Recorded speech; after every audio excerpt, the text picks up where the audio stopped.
Oh, so we're almost there. So just another minute. I'm so glad you guys are here. The countdown continues as we are already live here on YouTube, but we're just counting it down the last few seconds. So, Rowdy, what is the weather like over in New Zealand? It's actually not very nice today. I'm in a place called Palmerston North, which is in the central slash lower part of the North Island, and it's pretty average out there. But it's been pretty nice here this week, and we are about a week out from winter with some pretty nice weather. So I ain't complaining. Yeah. Good for you. All right, so we just have a couple more seconds and we are now live. Well, hello, everybody. We are live. And I am Catherine, your host of this podcast, Your Positive Imprint, the variety show featuring people all over the world whose positive actions inspire positive achievements, just like Rowdy and Christopher. Exceptional people rise to the challenge. And I won't be playing any music on this live show, but my podcast music, of course, is composed and performed by Chris Knoll. If you didn't already know, he composed Elevated Intentions for the podcast, and what a perfect title. Check out Chris at chrisknoll.com. And I always spell out the name CHRISNOLE. My website, yourpositiveimprint.com, and I'm also on Facebook, Instagram, and LinkedIn, and of course, YouTube, where you are watching this live from Your Positive Imprint channel. Thank you for joining us today. And the format, let me quick give you a format today, is you're going to ask questions. I would love, Rawiri and Christopher would love to have questions from you. And then they're also going to chat about themselves, and they're going to present a couple of tasks to you that they use for healing and recovery in any situation, big or small. And we want to involve you. And I appreciate that you are here today, Your Positive Imprint podcast here. Your Positive Imprint. What's your PI? Well, realities are different for all of us, regardless of where we live. New Zealand, United States, Norway, anywhere. We live in so many different places, but our realities don't matter where we live or how old we are. Our reality can change daily with how we feel or conversations that we might have. People who might cut in front of us while driving or biking, or maybe health issues, loss of family. Our reality is also the big picture of whom we are and how we react to what is happening within our own minds and within our own lives. Well, May is Mental Awareness Month worldwide, certainly a month set aside for reflection and learning about ourselves and how we recover or heal from really anything that affects our mental well-being. Today's show is Imagine Infinity. Thank you, Rawadi, for that. Imagine Infinity, recovery and healing using lyrics or words. And before I introduce Rowdy and Christopher, I want to make a disclaimer. My guests are not therapists, but hopefully I will have a music therapist in the near future. But Rowdy and Christopher have so much to offer from their own experiences of mental health awareness and their use of songwriting, fabulous songwriting, and book writing, basically the use of words to help them heal and recover. So now I'll introduce the guests. My co-host today is Christopher Marciano. When I had him on the show, episode 83, he mentioned wanting to co-host a show with me, and he challenged me to also do merchandise and live shows. Well, here I am with Christopher as co-host and my second live show and merchandise, the shirts. Yes. Yeah. Everything. You made it happen, Catherine. The challenge was there. So he is a rhythm and blues pop singer and songwriter. Christopher Marciano inspires the world to reach out to others and to be the reason. Through his emotional lyrics, he brings topics to the forefront that need to be discussed. His life experiences are shared through songs, making universal life changes.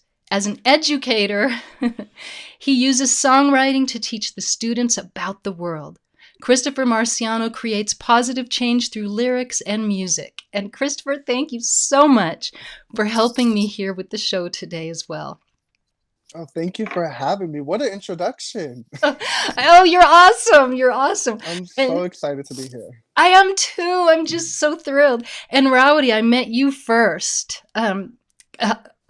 Pretty much a long time ago, and you're episode 78. And Rowdy is a storyteller and a rhythm and blues hip hop artist.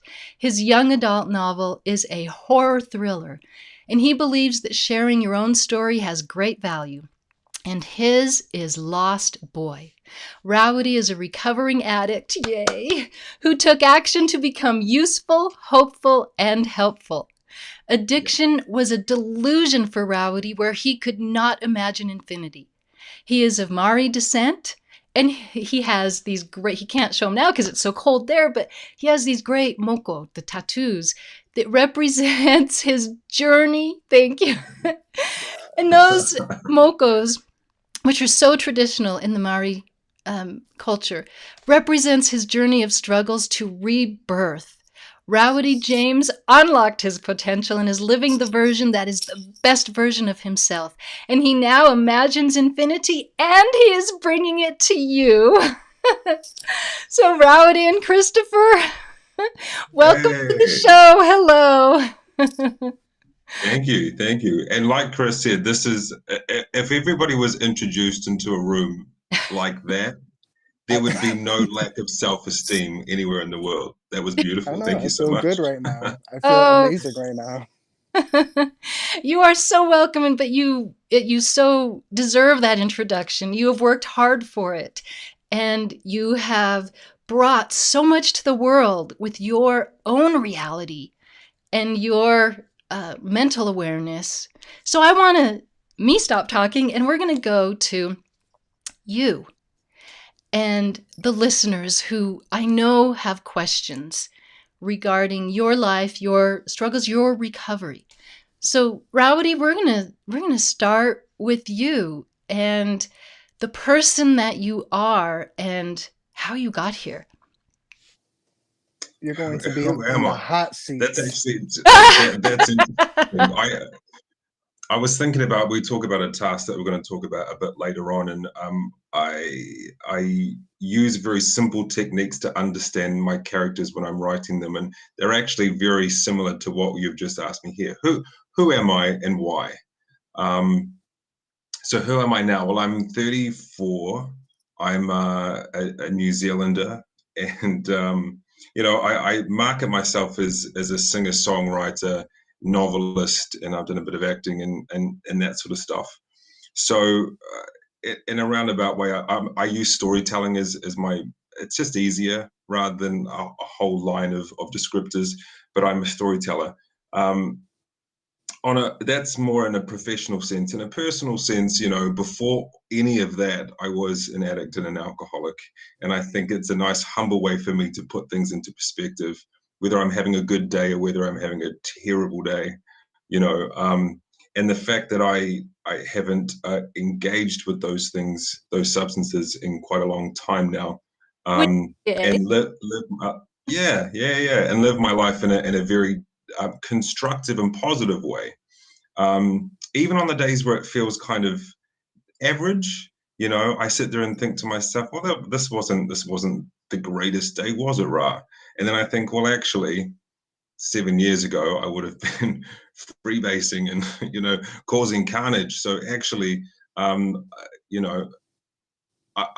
feel like I've come a long way, and the person that I am today is very different than the person that I was, but that person who I was is still in here. You know what I'm saying? I don't think that you get to completely disassociate from that person entirely.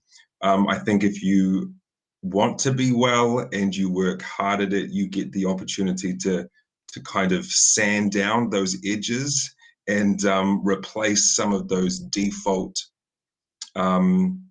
negative feelings, and they become more positive over time. But it does take time.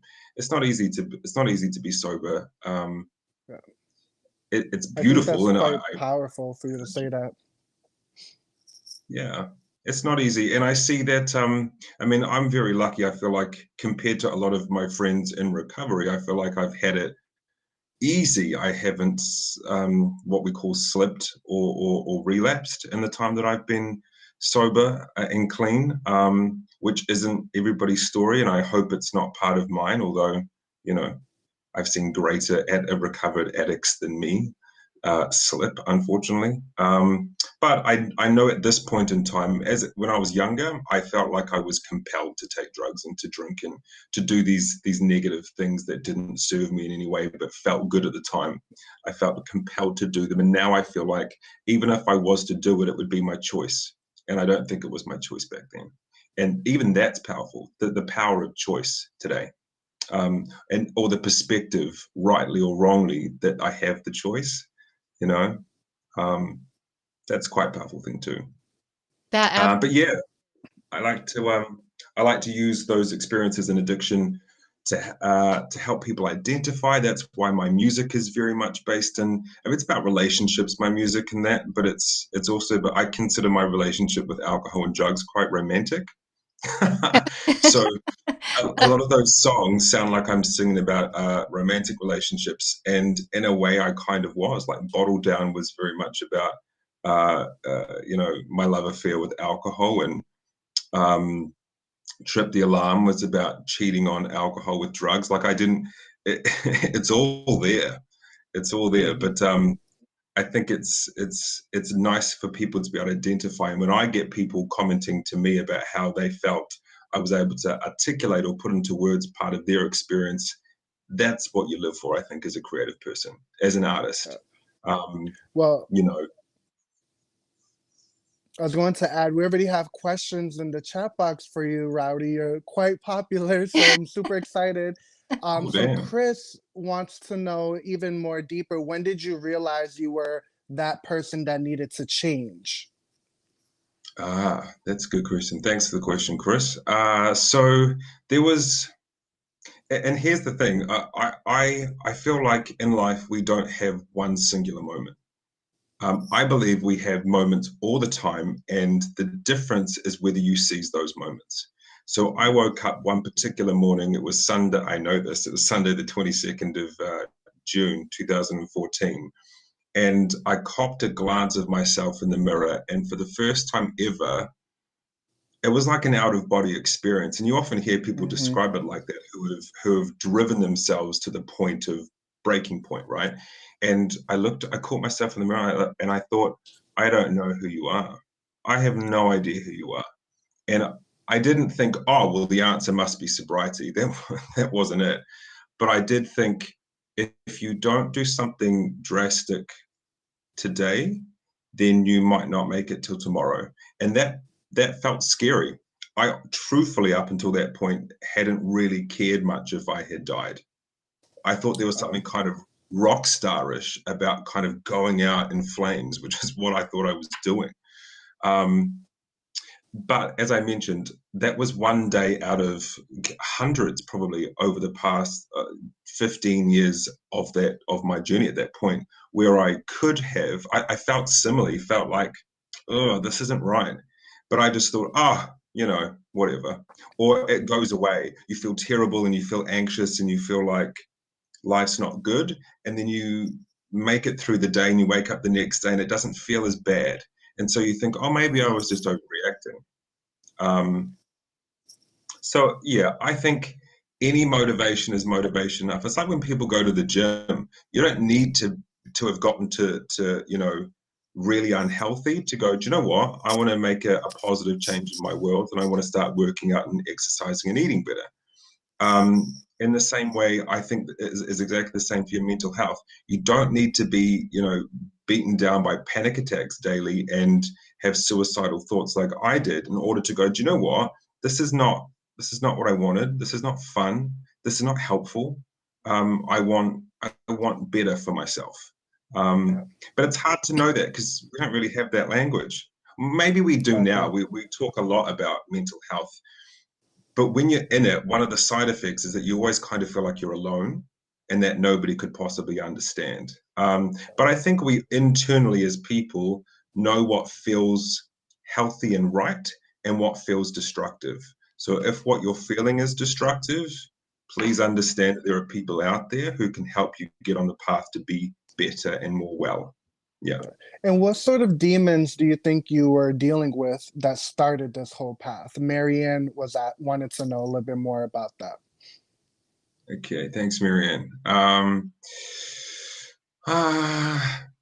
I can trace it back to feeling, well, I've always felt like an outsider. I don't think that's uncommon as an addict. We typically do, but it actually, I didn't come from a bad background. In fact, I grew up in a beautiful home, two loving parents. So, and my brother and sister comparatively don't suffer with what I suffer from. So my idea that you had to have had experienced intense trauma is incorrect. But I Such a certainly huge think that misconception. absolutely, absolutely. And it's also why I think a lot of what I would call middle class people think that there's no way, like I did. I thought there's no way I could be an alcoholic or addict. Are you kidding me? I'm too young. I'm too good looking. I've got a job, you know. It, this is impossible. But that's important because kids feel that today in high Yeah. school at a young age. mm, You were that age. yeah, I was. Yeah. Trying very hard to make it look like I had all my shit together when I Huh. didn't. Um, but tracing it back, what do I think it was? I think anybody who feels disconnected from who they are, and I don't know what came first, the disconnection or my realization that I looked very different to the rest of my family. But in either case, it was somewhere in that part. So I'm of mixed heritage. I'm very proudly Maori. I'm also Caucasian, New Zealand European, and I'm the brown one in my family. So my mum is also Maori, although I typically look more Maori than she does. I have a twin brother who's white with blonde hair and blue eyes. Oh my God. He looks like my older sister. They look like my dad. And in the family photos, I look different. And when I met kids or adults when I was a kid, it was always made a point that I looked different. And I think as a kid, although I don't think people meant anything by it, because it is quite unusual to see, one vanilla, one caramel twin standing in front of you. That's not normal. That's not normal. But to repeatedly be exposed to the idea that you are different, and I was the one who looked different too. I think when you're young and you don't have the emotional language, you internalize different as being bad or less than. And I kind of fostered that mentality through everything else by the way that I liked to look at words and stuff, and I was into things that maybe other people weren't. I was also greatly into fantasy. As a kid, I liked to read. I liked to pretend I was a Power Ranger, which is fun at 6. It's not so normal at 10. I'm like, Yeah. So I think Same that was here. the genesis. Yeah. and I think what I heard you say basically really is that because you felt different, you also felt that you as a person weren't valued for what you could offer. And so that value, when you're devalued in that way, then you're kind of punched down, down, down, down, down, and you just get stomped into the ground. At least that's how you feel. And all of us have been there at certain times. It's how, as we are talking about mental health awareness, it's how we deal with our realities. And you made some really good points about seizing the moment, and that those moments occur so often in our lives. And Yeah. when we are able to seize those moments, and it is the reality that day what we're able to do. And I'm so glad, Rowdy, that you were able to seize the moment early on before you became where you just couldn't turn back because your body was in peril and couldn't be healed. Your body can heal, your mind can heal, and you're healing others. And that's what is so wonderful and remarkable, and your value is so important to me and to the listeners and to the people that you do meet. So thank you so much for all of that. And so Christopher, thank you again for helping me with trying to see all of these questions. And Oh no, you got it. yeah, so let's go to Christopher for a little bit and kind of hear about a little bit of your journey. And you're an educator, as I am. And so we have a lot in common in that respect. But there are some things that occurred in your lifetime that certainly put you in a path for mental health issues, or could have been, and lucky that you were able to find a way to, as Rawiri said, you seized that moment. Rawiri, you come up with all sorts of things. It's just so great. Yeah, absolutely. Yeah. So even though we hear those all the time, seize the moment, we don't think about it. Exactly. And Rawiri put a really good perspective on seize the moment. Okay, so Christopher. Hot seat. So my journey was a little different. My family's from West Africa, the Cape Verde Islands. So as a child, being in school with language barrier, I was constantly pulled out of class for speech therapy, and they saw it as something that they were going to help me just be a little bit more comfortable in speaking to my peers and interacting with my teachers. However, I felt completely opposite. I felt that they were taking me out of my environment. And when I came back to my classroom, I just felt even more uncomfortable because I was out of the classroom more than I was in. So that just formed a wall around me communicating my feelings and my thoughts. And that's when I turned to writing. And I just started writing words of just what I was feeling, and I kept it to myself for so long. And then those words evolved into poetry. And I remember being in my guidance counselor's office, and she was like, "These are really good. You need to, submit them for contests and different essay contests as well." And I started winning first place. And I was like, why are people liking what I'm writing? Good. It's like these are just my experiences, and that little by little evolved into placing lyrics onto music. And I became a songwriter for quite some time, writing for other people. Um, so I was just impressed with Rowdy. Other than your love for 90s music, which that instantly I was automatically a fan because I was right there with you with Mariah, Monica, Yeah, yeah, Brandy, yeah. listening to all of the biggest influences in my life were 90s R&B completely. So I was like, "Oh wow, he is pretty cool. He likes 90s R&B." Okay. Um but I my question from my experience to you is that it took me such a long time to be comfortable in allowing people to hear my lyrics because my lyrics were spoken through other artists. So I was completely fine Mm. writing my experiences and giving it to someone else to sing because they didn't know that that was my experience. In their eyes, it came from someone else. But you went straight into being an artist. So how are you able to expose everyone to your life, and talk to us a little bit about that journey and letting everyone into your lyrics? Oh, that's interesting. That's an interesting question.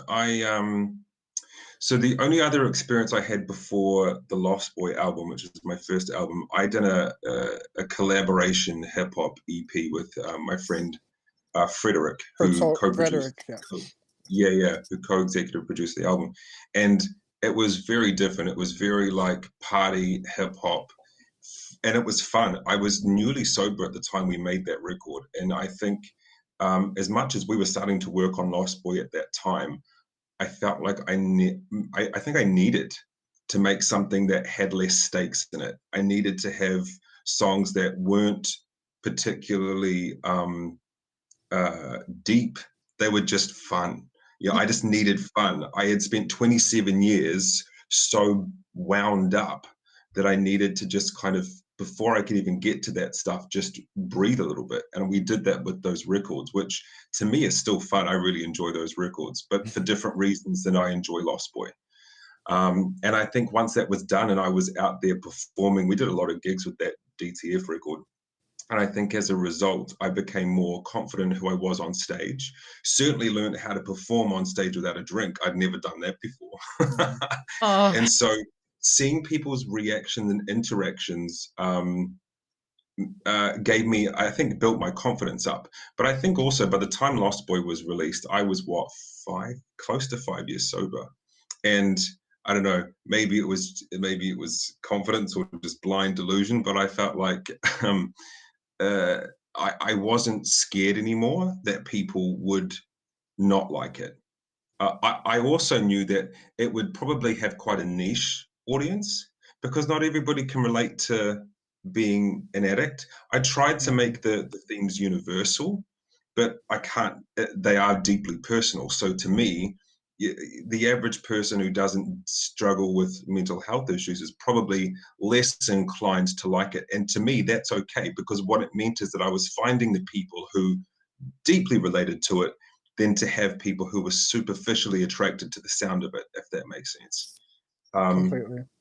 wow. And there's a song on it called Voices, which is about as vulnerable as you can probably get.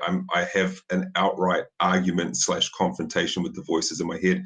And the first couple of times I let people listen to it, I realized a couple of things that not everybody struggles with that I struggle with. And therefore I was going to have a niche audience perhaps for songs like Voices, but it was also therapy for me. Whether people responded to it positively or not, getting it out was probably the purpose of it. And now people come to me and say, I really understand where you're coming from in that, and you don't always get that. So yeah, it felt like the risk of being rejected, which I think is ultimately what plays at the base of who I am in all of my actions, and something that I was very fearful of when I was younger and an active addiction. I'm not as scared about it anymore. I don't mind people rejecting me. It really doesn't bother me. If people don't like me, oh well. I got plenty of people who do. I'm good. I'm good. And that is such a great place to be in your life. And it took me a long time, actually. And I'm not 34, I'm 35.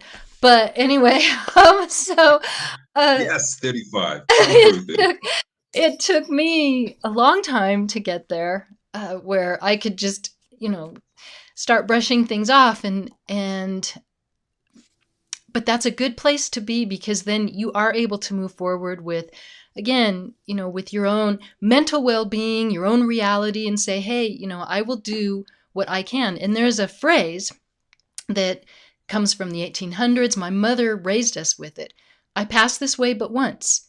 And if I can do something good, then I'm going to. And that's all we have, is one time. We have one shot at this, and that's it. And so we're going to do the best that we can. And you, Rowdy, are doing that. And Christopher, you are as well. And Christopher, I want to ask you kind of the same question that you just asked Rowdy. So you felt, I know through our conversations, you definitely felt much more vulnerable with getting your music out there and in a place where you were comfortable sharing your lyrics with all of us. And so if you want to kind of talk about that, but also you had the song Runaway, and Mm-hmm. you really felt, well, I'll let you talk about Runaway, because that was a big one for you. Oh yeah, that was my first official song, and I actually, when I wrote it, it wasn't intended for me. I had a song because I'm sure, Rowdy, you have that one song where you feel like it's so great, but you just can't release it yet. And I wasn't sure. I mean, I was writing for so many artists, but I was not comfortable yet giving it to just anyone, because I said whoever takes this has to do it justice. And this is before I became an artist. Um, and then I was challenged by one of my artists that I was giving some direction to. I was telling him, which songs he should release, which video he should go with, and he asked me very bluntly, well, what do you know? You've never been an artist before. And I didn't have any response. I always feel like I'm right. In that moment, I was like, you are completely right, and I'm wrong because I've never been an artist. So I told myself it all started with me doing this research project of me becoming an artist and learning so I could become a stronger songwriter. Um, and then when I heard Runaway, I said, let me record this and see how I feel singing it. And that, me being in the studio and recording that song was such an emotional path for me. And then releasing that song, and hearing everyone in the audience sing it, from that moment I was like, okay, this is for me. This is what I want. Um, and going deeper into the song Runaway, I wrote it based off of my experiences, but I wrote it in a way that targets everyday things that everyone is going through.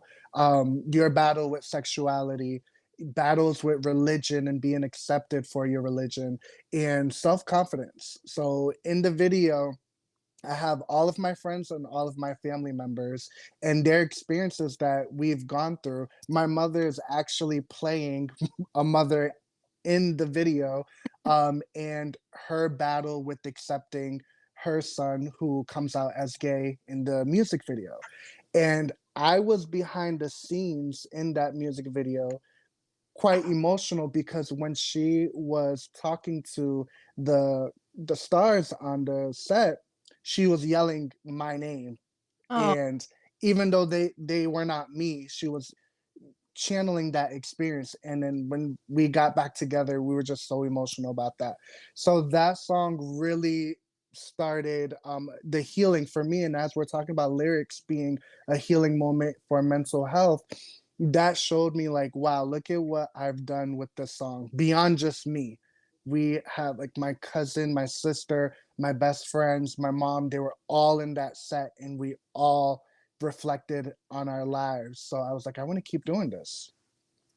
and that's so awesome. So awesome. And you both really have uh, taglines, if you will. Well, Christopher definitely has a tagline, a mental health awareness tagline, be the reason, which is incredibly um, uh, reflective for people to think about. You know, be the reason. Be the reason for what? For anything and for whomever.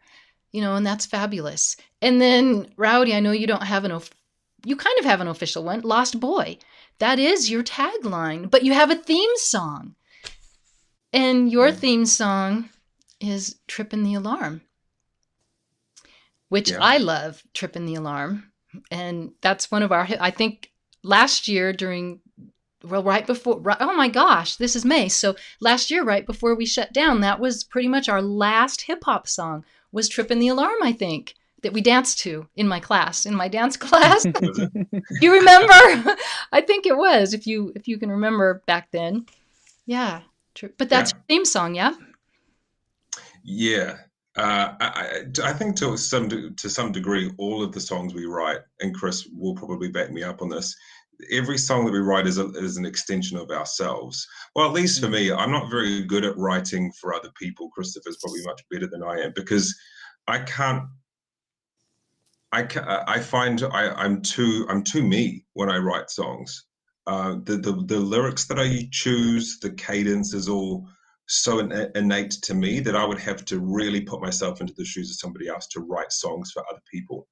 Um, Yep. but to that extent, I guess all my songs are somewhat thematic for me. But Trip the Alarm, I think, is just the antithesis, and I think the reason why is I wrote Trip the Alarm about 5 or 6 years before I even this is what makes me laugh, right? So I got that day that I woke up, I decided I was not going to drink or use drugs for a little bit, and then I wound up in recovery in a 12-step program. Nobody, I tell you, nobody was more surprised to wind up in recovery than I was. I was so surprised that I had addiction issues, and yet I'd written "Trip the Alarm" probably 5 or 6 years before then, which Wow. is blatantly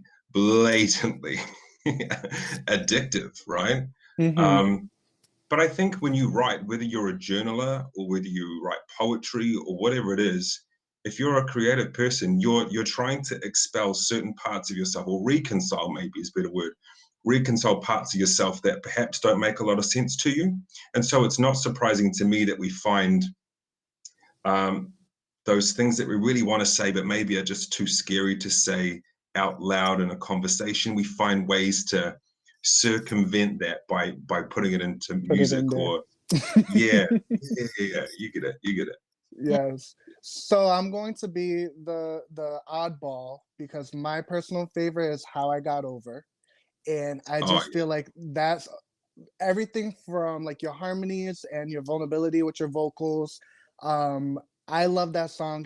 The lyrics are so blunt, and even though I didn't have a struggle with addiction, I still related to it in a way, in a different sense. So, how was it writing that song? Ooh, How I Got Over. I also really like How I Got Over. I think for most people who like casual listeners, and to me, it's one of the more R&B poppy ones. And I grew up with R&B, 90s R&B. All those three women you referred to earlier, who are all queens, who I adore and follow their entire careers. Plus Usher, Boys to Men, Blackstreet, the whole thing. But one of my criticisms for me about R&B when I was growing up, at least, was that the lyrics and the words could be a bit soppy. You know, when I Mhm. heard Boys to Men going, I'm down on bended knee, like part of me goes, these vocals are crazy good and these dudes are super talented. But the other side of me would go, dude, get up off your knees for goodness sake. Like, what are you doing? What are you doing? Oh, yeah. And part of it is because I've always been, I think at that age, was not just cynical, but I think afraid of love in the way that Mm. people in R&B talk about and sing about. So for me, it was like, ugh. But that was actually How I Got Over is based on the end of my first proper relationship, and we reconnected a few years later, and she said to me, she didn't actually ask how I got over. I kind of took some creative license, but the comment was something to the effect of, you looked, after the breakup, you looked like you were fine. You looked like you handled it just fine. And in my head, I thought, well, yes, lady, because there's no way in hell that I would ever let you see that I was a mess. No way was I going to let you have the satisfaction of seeing what you did to me, Yeah. you know? And now Oh, you want to sit here wow. asking how I got over? No, I don't think so. Yeah, and that happens to that definitely is something that is true for everybody.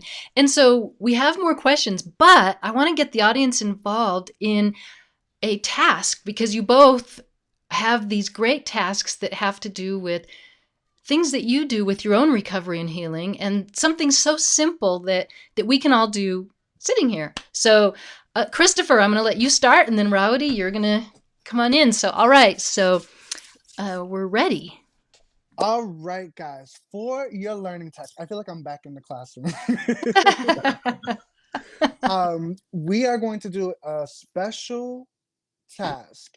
So, where I want everyone to think of where you are in your life currently, and it could be the good, the bad, the beautiful. If you could write your own title of your life, a song title of your life, what would you title it? If you are having trouble titling your song of your life, you could also choose a song title from like your favorite song. For example, right now, mine would be Don't Stop Believing. So we want to know, get as creative as possible. You get extra points if you create your own. What title would be your life right now? And you could plug it into the chat box. And are we also emailing it to you, Catherine? No, well, oh, yes, the people that don't have accounts, because there are a lot that are live right now, but they don't have accounts, so they can't write it in the chat box. You can certainly email it to me, Catherine at yourpositiveimprint.com, and I will share it on the next podcast episode, on this podcast episode when it goes out tomorrow. First name, I'll just share your first name. And so, yes, so you can email those to me. And then the rest of you that are here that do have an account or you have a chat box, you can write it in the chat box if you'd like to share. Absolutely. So, okay, so a title where we feel, say that one more time. Wherever you are in your life right now, and Catherine, you have to do this too. Okay, I You have my have paper. to come up with a song title that describes where you are with your life right now. Okay, so we'll take a few minutes. Or not a few minutes, we'll take a few seconds.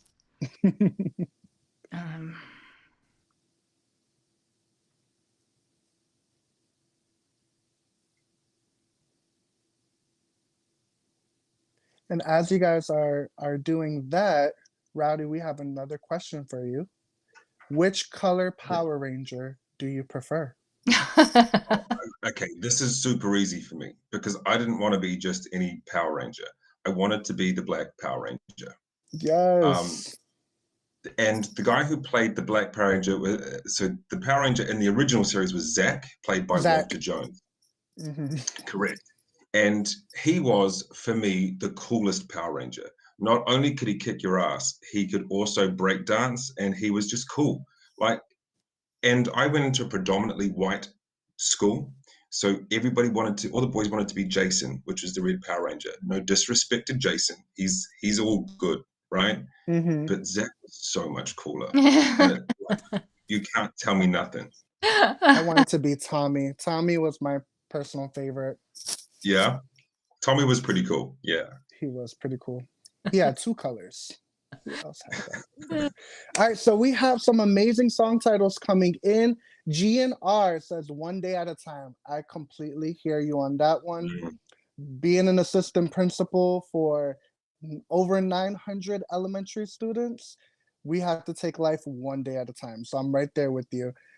Kirill says, my title would be Set the World on Fire. Ooh, yeah. Good song. I hope you're good intentions with that fire. Yeah. Because I'm 50-50 on that one, but yes. Chris says 1 step and 1%. So we need to get you a charger to get that 1% to 100. But awesome one step. Glenn and Mary. For Mary, she says, what a wonderful life. Awesome. And Each Day with Joy. Beautiful titles. Yes, and I will check the email. So mine, distracted but on track. Oh. So powerful. Yeah, well, as people know, people actually don't know, but I've had this eye issue going on that I can't see with my left eye, and so I'm very distracted, but I'm on track. Yeah. Yes. And so that's why, and I'm so thrilled that you're here to help me read these questions. I got your back. Yeah, thank you. But I can read this one here because it's, for whatever reason, this one came out big. Glenn and Mary say to both of you, is your understanding of what feels right, that difference that keeps you from slipping backwards?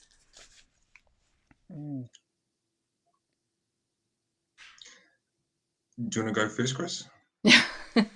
So I'm relating it to what you said earlier in the segment where, we all have a part of ourselves that, even though those negative traits that you had, that never goes away. So when you said that, I connected it to that old part of me reminds me constantly of the better person I want to be tomorrow. So right now I feel right because I think back to where I was and how I felt and continuously push myself to not be that person anymore. So I hope that answers your question. But I remember when Rowdy, you said that earlier, I was like, wow, that's completely me. And I connected with that. We also have Sarah who says that her husband's theme song is Staying Alive. Love good. it. And then for Sarah, it's Keep Trucking. Love it, love it, love it. Karen says Finally Together. Oh, great. Beautiful. And then Glenn says so much wood and so little time. These That are could great. go in a really different direction. So, Christopher, with this task, and then we're going to go to Rowdy's task. With this task, I think I want to remember this task every day because I know that my title is going to be different during different times of the day.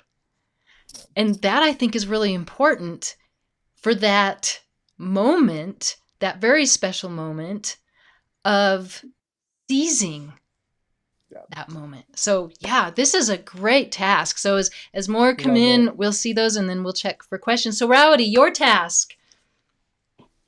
Sure. So I wanted to do something a little bit more related to the way that I work with characters or when I write characters. And I feel like it's important for me as a writer to remember, or certainly when I was writing Lost Boy, the temptation at the beginning, because I'd never written a book before, was to plot out some action lines and then drag the characters across the scenes, right? And I kind of forget that even though I was writing a story about a 16-year-old, you jump into a story at the point of which somebody's 16, and therefore they already have 16 years of wants and needs and likes and dislikes and loves and hates and all those sorts of things. And it's important to know who your characters are, not just for your hero character. And the hero character is what we call the main character or protagonist. In the story of our own lives, we're always the hero, right? We're always the hero, and we sometimes paint people that we find contentious or adversarial as the villain. And I know I did. Anyone in authority, back when I was younger, yeah, for you, sure. It wasn't enough for me to dislike them. They had to be the villain, you know? And then I would find things that they would do or say that would go, oh, see, I was right. Look how villainous they are. Look at them, you know, what can I do to end this terrible person's reign, whether that was at the office or in a relationship or at the club or whatever it was. And part of the journey of recovery is trying to understand that people are complex and not always right, but it doesn't mean that they are necessarily bad people. And this is a very long-winded way to introduce a task, isn't it? Goodness me. I'll work on it. What the task that I wanted to introduce today, it's important for me to remember that people are, you know, people. So when I'm having friction with somebody, I try to place myself in their shoes and try to understand where they might be coming from. And to that end, there's always things that I don't know about people that is helping to inform the conversation or the argument that I'm in with them at this moment in time. To try and humanize them, what I like to do is understand something about them. And so today, the task that I would like to put forth to you is for you to reveal to us in the chat box, or if you want to send an email, something about you that nobody else knows, for two reasons. One, I think when you get to learn something about someone that they don't know already, it helps to bond you to that person, right?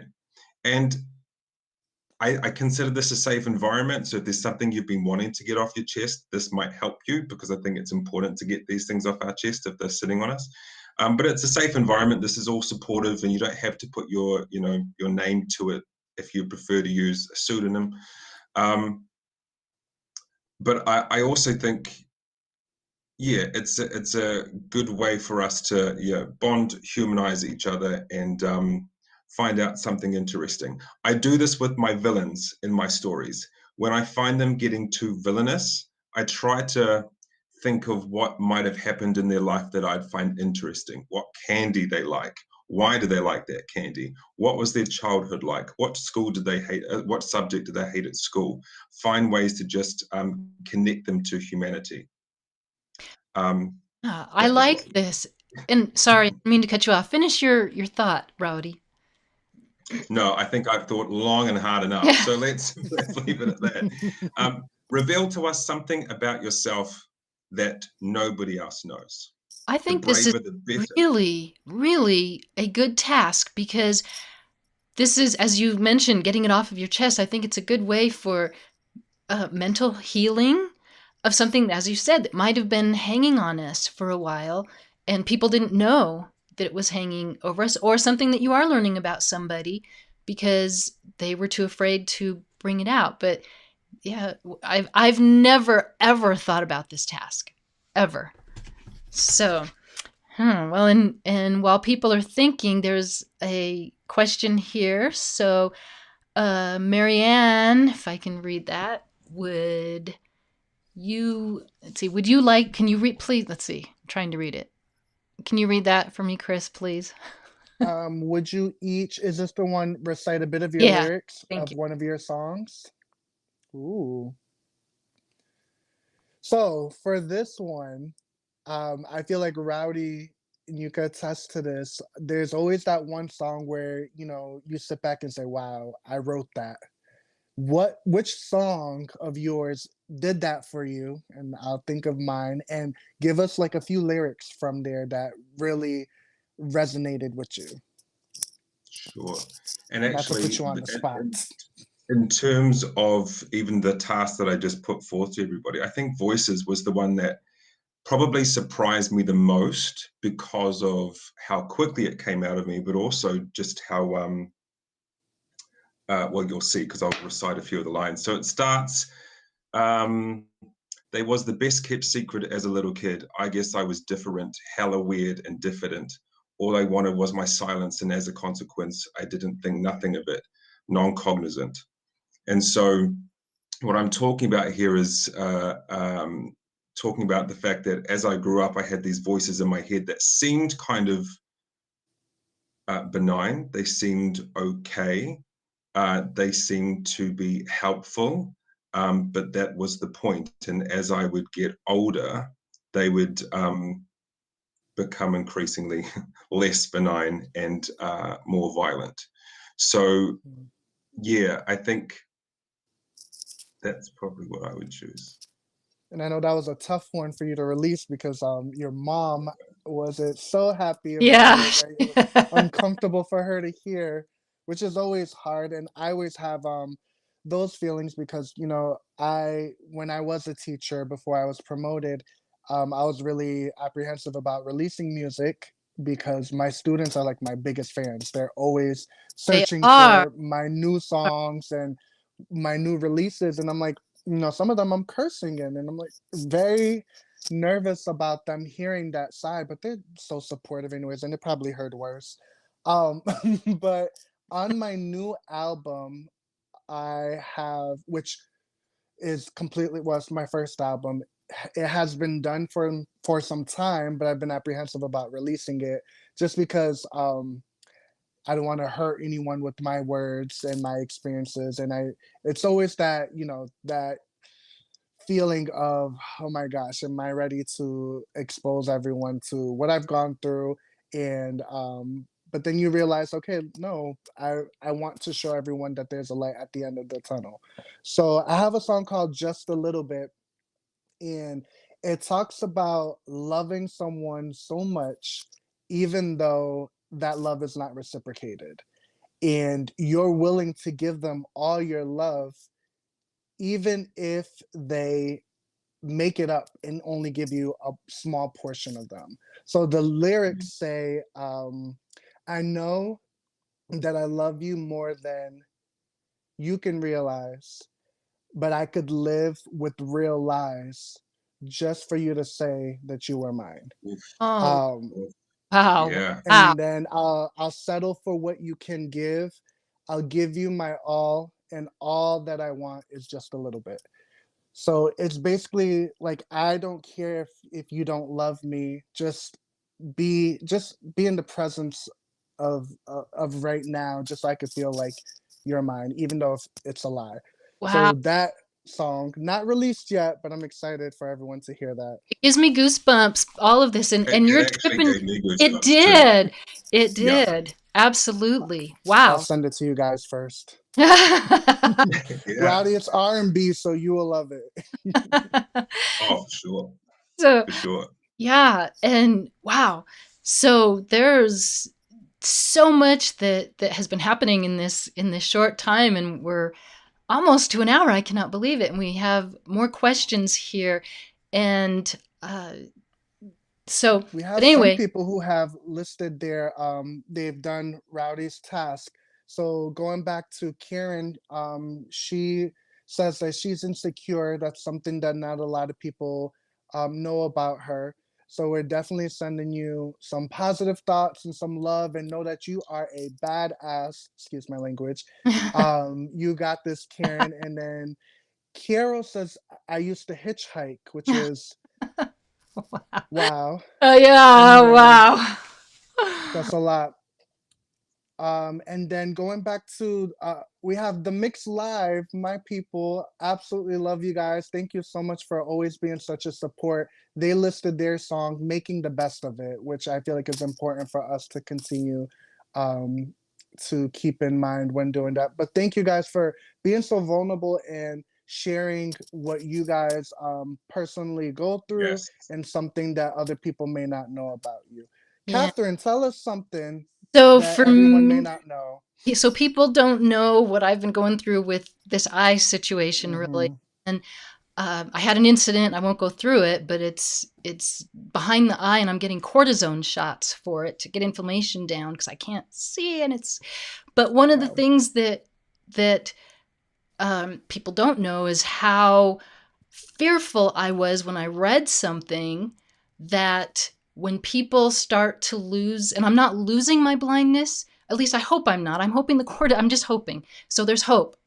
Well, we just have to wait and see. I'm hoping, but um, before I knew what was happening, my fear was something I read, and it was that the number one suicide reason for people over 40 was blindness.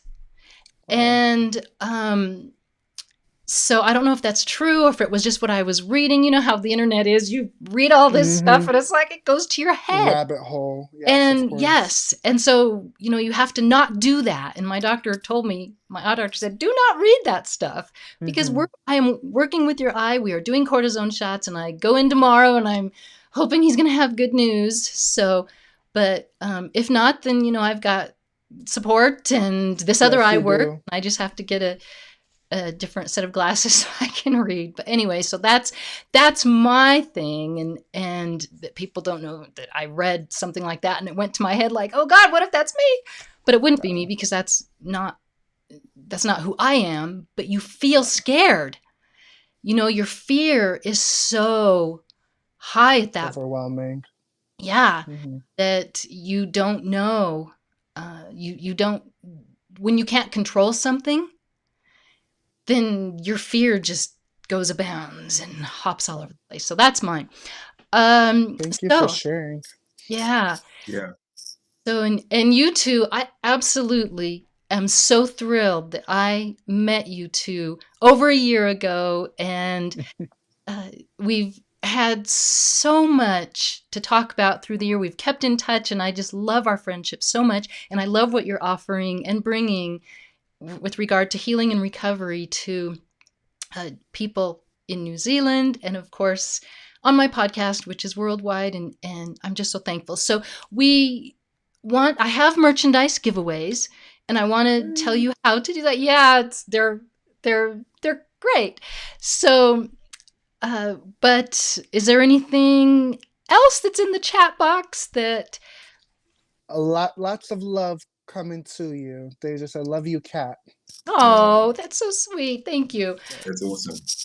So, all right. So well, first we'll do last inspiring words at the end because that's the most exciting. And I'll just go to the merchandise giveaway. So, first of all, be known that I know there's a lot of people that are listening now that don't have accounts. And because I've been receiving emails and texts that they don't have accounts, but and they're watching. So you are not excluded from merchandise giveaways. You just will be doing it differently. So for the live show, those that are able to write in the chat box, there are merchandise giveaways. So the merchandise giveaways today are, the first one is a coffee mug, and I will show you pictures in a bit, but coffee mug with your Positive Imprint logo, and you get a choice of either Rise to the Challenge or What's Your PI. So, which I shouldn't have, yeah, anyway, so the question is, what is the theme song that Chris Knoll wrote for the podcast? And the first one to write it into the chat box will win the coffee mug. So what is the theme song that Chris Knoll composed for this podcast? And we'll see if anybody can remember it. So, and so for the second one, which is I have to find my notes here. Oh yes, it was a tote bag, and it has "I Pass This Way But Once" printed on it with my logo and so on. And so my question is, I have 2 taglines. Put in the chat box one of my taglines. And so the first one. So we don't have anybody that remembers the theme song that Chris Knoll wrote.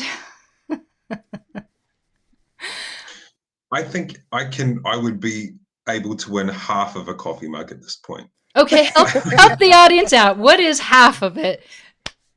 The first, I think I've got the first word. Go for it. It's elevated, right? Elevated. That's half of it. Yeah, elevated. Yay! You go.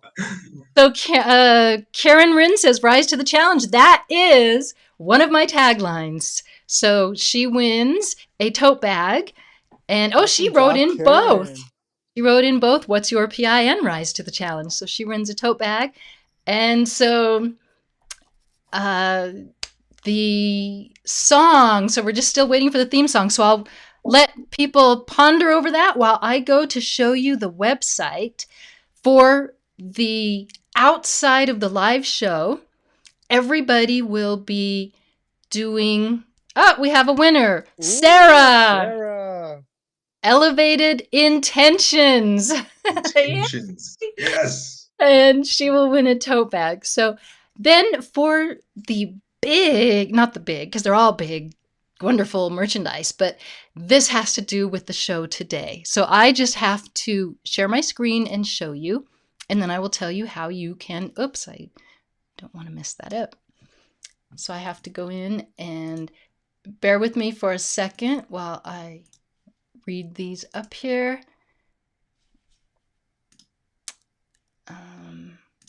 Okay, Christopher, am I sharing the screen? I see part of it. There's still a lot of blue. There we go. Yep, perfect. It's there now? Okay, so yes. I can't see once I start sharing. All right, so here is my new shop, and I'm going to show you the 2 prizes that I'm going to be giving away via my website. I am really excited about it. So we'll start with this one. So this is a hoodie, and on the back of it, it has one of Christopher Marciano's quotes. Christopher, what does it say? It says, "I sing my pain, I sing my happiness." And this is Christopher Marciano, episode 83. I'm so excited to be sharing these on shirts, to share the world with these wonderful, wonderful. And then on the front, "Rise to the Challenge, What's Your P.I." So I'm super excited about that. And so the other is Rawiri's. And so on the back of his, there, Rawiri. Unlock your potential. Yeah. So enthusiastic. Yeah. So, and this is just, I thought of this idea and just thought it would be so much fun to be able to share what people are saying. So, because people can't always remember what you're saying from the podcast. And so I thought it would be really fun. And I get emails from people, "Can you please help me find the quote that so-and-so said?" And so I will send them the information. So I just think it's something that is, for me, exciting. So, all right. So now let me come back to my... So, Catherine, I know we're doing giveaways for these 2 items, but if anyone else would like to purchase an item, where can they go in order to get one? Host, thank you. So you can purchase a Rawiri shirt or a Christopher Marciano shirt or any of the Your Positive Imprint merchandise. Right now, I have in quotes justice or uh, justice for nature, and I passed this way but once, and I'll get more in there. So some great quotes. And so yourpositiveimprint.com, my website, yourpositiveimprint.com, and then just the shop. And it'll take you directly to the shop. You can pay with Apple Pay and everything else. And it, yeah, and they're really, it's just something fun to do and to share with the world the goodness and the positivity that these people, my guests who are on the show, because it's not about me, it's about them. It's about you. And Beautiful. And I also dropped it into the chat if you guys would like to save it and show your support. yeah, so thank you for that. And so the way to enter the contest for a hoodie is you'll go and answer 2 questions that are on my website, which I will post after this live show. And you will email me. You can either email me directly because you already know my email, or you can email me using the form on the website with the 2 answers. And you have to have both answers correct, and then the email names will be put into a pot, into a hat, whatever, and then it will be drawn, and the winner will be named during the episode on June, I think the date is June 7th. June 7th, yes, during that episode, the winner will be named, first name, and then deadline is June 2nd. So you have to listen to this episode, in order to have the answers to the questions. So, which my 2 guests have helped me come up with. Yeah, Rowdy, did you look like you were ready to say something, but no. No, okay. Just He engaged just in really wants listening. to win it. Yeah, I want to win. Yeah. So, and then I am just so thrilled to have had everybody here, and those of you that were signed in, and those of you who were not signed in but have joined us, I thank you so, so very much. And we're going to close with our inspiring words from our guests. So, Christopher, why don't you go first, and then we will end with Rawiri James. So, Christopher Yay. Marciano, and of marcianomusic.com. Thank you guys so much for not only supporting Your Positive Imprint, but also supporting my music. Through this battle of mental health, I have released a special line called Reason by Christopher Marciano, and I have created my own merchandise, hence the Reason hat. Also some hoodies, trying to center it. Be the reason. And what I've done, something many people don't know about me is I almost gave up on music, and I found myself comparing, my numbers to other people's numbers and seeing, oh, they have way more followers than I do. So I wasn't so sure about myself when it came to music, and I found a reason to keep pushing. My family and my friends became that reason for me. So I wanted to do something special for them, and I created a reason shirt, a reason line to thank them for being my reason. And then that's when I saw I want to do a lot more than it just be about me. I want others to go out there and be a reason for someone else to push through and get over this mental health battle that they may be going through. So that's where Reason was created. And not only for others to join the movement and be a reason for someone else, but to be your own reason. Remind yourself that you are capable of getting through what you're going through. Every year in May, Mental Health Awareness Month, we donate 10% of our proceeds to one of the leading 5 charities that are involved in mental health. You guys could go to reasonbycm.com to check out where we're donating to and to get some of that merchandise. I'll plug it into the chat box as well. But my biggest words to you all: allow our testament, the 3 of us, and what we've gone through and the success that we have endured, and let your fears build strengths for others. So I let my fear of music and I let my fear of everyone judging me for my words become strength for others because my words were helping others heal. So let your fears build others' strength. And that is it. Thank you guys so much for having me and letting me co-host today. Well, you did a great job, Christopher, a great job, and you're a great friend, and I so much appreciate you and all of the wisdom that you bring, not to here, but to the kids. And they absolutely love you. Hello to all of the students that will be listening to this. So, yeah, thank you, Christopher Marciano. Of And course. Rawiri, Lost Boy, and so much more about you that is out there that people can go and learn. Of course, RawiriJames.com, and it's here in front of them, those that are watching the show live. But Rawiri, RAWIRIJAMES.com, and I should have done that with Christopher as well. Marciano Music, MarcianoMusic.com.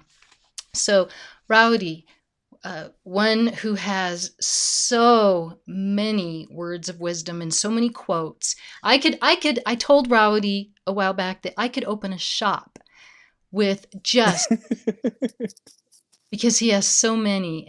And so anyway, Rowdy, your words of wisdom. And my lawyers have said that you are welcome to do that with a commission agreement. Well, we'll chat. I'm kidding. I don't have I lawyers. know. Yeah. And thanks. This has been amazing. I knew it would be, and I love having any conversation that helps to have a positive imprint or positive impact. You know, I feel like it's easy to get weighed down by the negative in this life, and God knows I was one of those people. You know. But there is a lot of value to be had in, you know, sharing stories. And Chris, it's been amazing getting to know you a little bit today. All of Me is dope, by the way. Everybody should go and stream it. His latest song, it's fantastic. I can't wait for the album. And we need to have a conversation about I R&B. That's what we literally need was to do. going to say that. We'll be talking after this. And thanks again to you, Catherine. This has been a beautiful experience. In terms of words that I can leave you with, no pressure. I feel like I actually did a guest spoke at a high school via the magic of Zoom in Cardiff in Wales, and I had a similar thing at the end where like, any last words of advice? And it's hard because I feel like when you're in the right frame of mind, nothing that anyone says can be wrong. And if you're and if you're in a negative frame of mind, nothing people say can be right. And I try not to put too much pressure on myself to mean certain things to people. I think it's everybody's right, and you know, people can take what they want and leave the rest. But I would like to say to anybody out there who hasn't heard it today that you are absolutely 100% enough. If somebody hasn't told you that today, I want you to know that, because not everybody gets it, and a lot of people forget it. And it took a fair amount of daily having to say that through gritted teeth and not really believing it until I started to believe it and for it to make sense. And I don't think anybody's journey through hardship is smooth and without obstacle.